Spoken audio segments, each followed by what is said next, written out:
सन 1191 ईस्वी तरावड़ी के मैदान में दोनों सेनाएं आमने सामने थीं।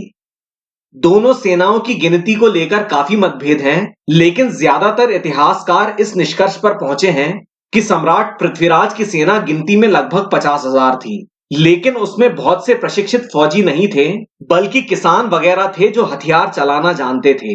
ये ज्यादातर पैदल सिपाही हुआ करते थे और ये सेना पुराने भारतीय ढर्रे की चतुरंगिणी सेना जैसी थी, जिसमें सेना के 4 अंग हुआ करते थे: हाथी, घोड़ा, रथ और पैदल।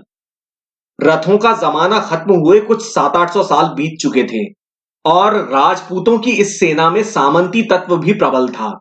इसके ठीक उलट गोरी की सेना गिनती में भले ही 15 से 22,000 हो, लेकिन वो प्रशिक्षित थी। हमलों और युद्धों का उसको अच्छा खासा अनुभव था और इस सेना का सबसे घातक अंग था ताजिक घुड़सवार तीरंदाज।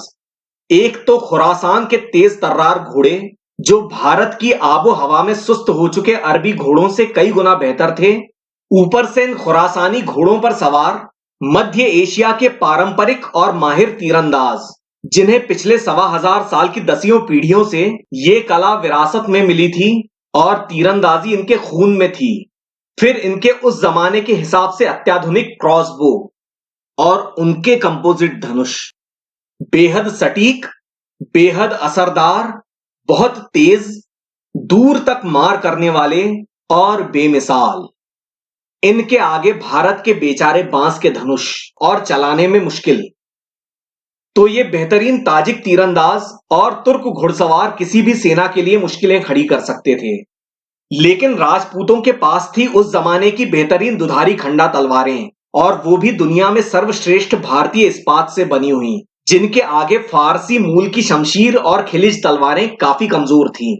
राजपूत माहिर तलवारबाज भी थे, तो जाहिर है कि भले ही दूर की लड़ाई में तीरंदाज बाजी मार जाएं, लेकिन पास की लड़ाई यानी नजदीकी लड़ाई में राजपूतों को हराना बहुत मुश्किल था। गोरी की सेना में सबसे खास थे गुलाम घुड़सवार, जो भाला चलाने में माहिर थे। इन्हीं में से उभर कर आया था कुतुबुद्दीन ऐबक। लेकिन राजपूत सेना का सबसे खतरनाक हथियार था हाथी। मुस्लिम स्रोतों में हाथियों का आतंक साफ झलकता है। हालांकि हाथियों के अपने नुकसान हुआ करते थे। जो हाथी छोटे से अंकुश से काबू में हो जाता है, वो तीरों और भालों की नोक से तो कितना परेशान होता होगा। और फिर भगदड़ में अपने पराये का फर्क भूलकर वो अपनी ही सेना को रौंदता हुआ निकल जाता था। फिर भी दुश्मन को आतंकित करने के लिए हाथी का कोई तोड़ नहीं था। घोड़े उनको देखकर ही भाग खड़े होते थे। तुर्क सेना में मोहम्मद गोरी के अलावा 2 सबसे खास सेनापति थे: कुतुबुद्दीन ऐबक और काजी जियाउद्दीन तुलाकी। सम्राट पृथ्वीराज की सेना में उनके अलावा प्रमुख सेनापति थे गोविंदराज, उदयराज और स्कंद। फिर मध्य एशिया में युद्ध करते करते, भयानक शत्रुओं से लड़ते लड़ते मोहम्मद गोरी की व्यूह रचना बेहद परिपक्व थी। दूसरी ओर राजपूत सेना खुले मैदानों का युद्ध अच्छे से लड़ लेती थी। मोहम्मद गोरी की व्यूह रचना खास तुर्की पद्धति की थी। इसमें दायां बाजू, बायां बाजू और केंद्र हुआ करते थे, जिसमें कुछ 2,000 गुलाम सैनिक भी तैनात थे, जिनकी अगुवाई कर रहा था कुतुबुद्दीन ऐबक। केंद्र के पीछे अपने गुलाम सैनिकों के साथ गोरी था, जो अपनी पूरी सेना का संचालन कर रहा था। इसके मुकाबले में पृथ्वीराज ने अपनी सेना को भारतीय ढंग से तैनात किया था, जिसमें दायां बाजू, बायां बाजू और केंद्र था। बीच बीच में पैदल सिपाही भी थे। हाथियों को सबसे आगे रखा गया था, दीवार की तरह। बीच के मोर्चे पर पृथ्वीराज और गोविंदराज थे और बाकी के 2 सेनापति दाएं और बाएं बाजू पर। स्वयं पृथ्वीराज केंद्र के पीछे हाथी पर सवार थे और अपनी पूरी सेना का संचालन कर रहे थे। युद्ध का आगाज किया गोरी ने, अपने खतरनाक तीरंदाजों को आगे भेजकर पृथ्वीराज के हाथियों पर हमला करके, इस उम्मीद में कि तीरों की बौछार से तिलमिलाकर हाथी भाग खड़े होंगे और अपनी ही सेना को कुचलते हुए निकल जाएंगे। खुले मैदानों के हिसाब से ये एक अच्छी चाल थी, लेकिन पृथ्वीराज ने इससे भी बेहतर चाल चली। उन्होंने अपनी सारी सेना को आगे बढ़ने का आदेश देकर मुंहतोड़ जवाब दिया। इसे कहते हैं फुल फ्रंटल असॉल्ट। ये हमला न सिर्फ भारी था बल्कि इसमें गजब की तेजी थी। आप कल्पना कीजिए कि लड़ाकू हाथी एक कतार में दौड़े चले आ रहे हैं। ऐसा लग रहा था कि बुलडोजरों ने हमला किया है। तीरंदाज तो मैदान में टिके रहते, लेकिन अगर घोड़े ही अपने सवारों को लेकर भाग खड़े हों तो बेचारे तीरंदाज क्या करें।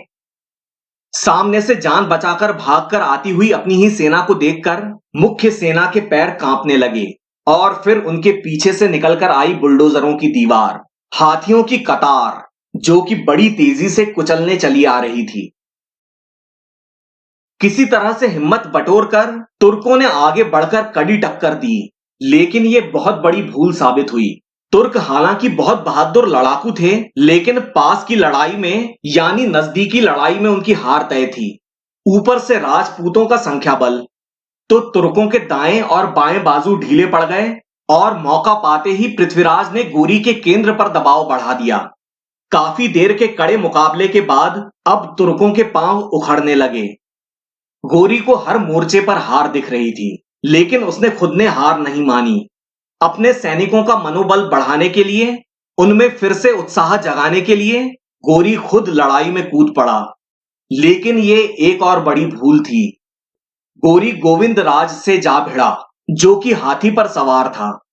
दोनों में भयंकर टक्कर हुई और दोनों घायल हो गए। गोरी की हालत ज्यादा दयनीय थी और वो अपने घोड़े से नीचे गिर पड़ा। उसकी ये हालत देखकर उसकी सेना में हाहाकार मच गया। तभी उसका एक गुलाम वफादार आगे आया और उसे सुरक्षित बचाकर मैदान से निकाल ले गया। ये देखकर सारी तुर्क सेना में भगदड़ मच गई और युद्ध का परिणाम आईने की तरह साफ हो गया। राजपूतों ने भागती तुर्क सेना का पीछा किया, लेकिन ज्यादा आगे न जा सके और खुरासानी घोड़े सबको बचाकर ले गए। तो तराइन के पहले युद्ध में पृथ्वीराज चौहान की शानदार जीत हुई और मोहम्मद गोरी की करारी हार। लेकिन यह आखिरी लड़ाई नहीं थी।